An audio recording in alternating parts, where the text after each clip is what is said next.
aina muistuna Karjalamaa, mutta vieläkin syömässä soinnahtaa, kun soittajan sormista kuulla saa. Säkkijärven polkkaa. Se polkka taas menneitä mieleen tuo ja se outoa kaiputa rintaan luo. Ei soittaja haitari. Everyone, and welcome to this week's episode of Pingispågarna. Today we are talking about match day preparations, and these are my personal tips for match day preparations and preparations before tournaments. This is what I do to perform my best. Let's go. And now you're probably wondering, where am I at? I am in Helsinki, the capital city of Finland, and my first tips for the match day preparations, it's the classic one: eat, drink and rest.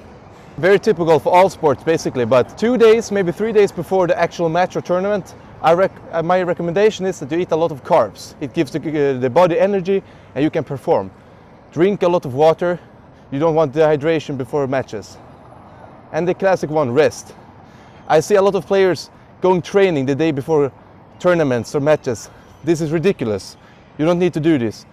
Minimum 24-hour rest, maybe 48 hours rest before the actual match or tournament.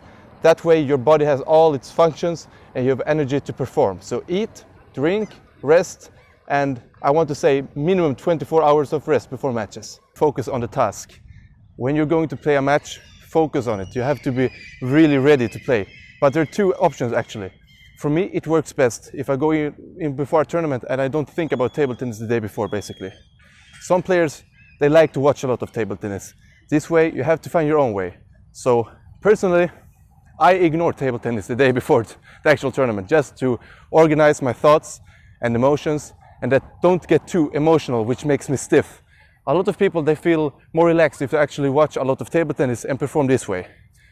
Another tip, just for this example, is if you're playing a player and you might find a video of him or her playing on YouTube, watch it and analyze it, but don't overanalyze. You don't want overthinking. My last tip is the actual day before the match.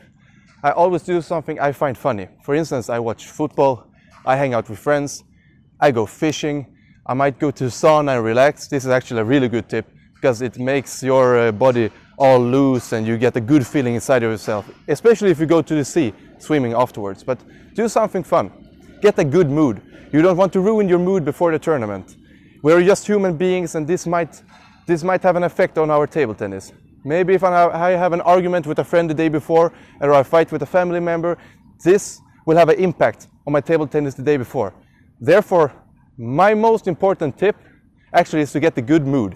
If you have a good mood as a person, as a human being, you have a good mood as a table tennis player. And if in the match situation you feel bad, remember, it's table tennis, it's supposed to be fun. It's not always fun, but most of the time. Thank you very much. This is Schoug from Pingispågarna from sunny Helsinki, and we'll see you next week.